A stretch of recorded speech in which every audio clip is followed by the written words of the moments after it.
अमन एहतजाज किया था, कोई बदतमीजी कुछ नहीं किया। हमारे 1200 से ज़्यादा टीचर्स को गिरफ्तार करके ले गए। उनके छोटे छोटे बच्चे क्या रियासत मदीना में उस्तादों के साथ ये सलूक होता है। उस्तादों से पढ़ के ही तो सब पढ़ते हैं। वज़ीर आज़म, मिनिस्टर, सब ये लोग बगैर उस्तादों के तो नहीं गए ना।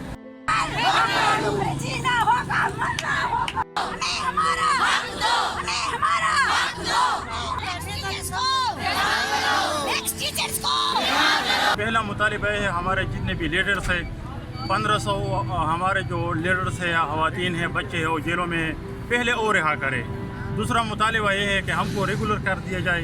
तीसरा मुतालिबा ये है कि हमारा ये तनख्वाहें है ये 10 महीने से बंद है, वो फ़ौरन रिलीज़ किया जाए।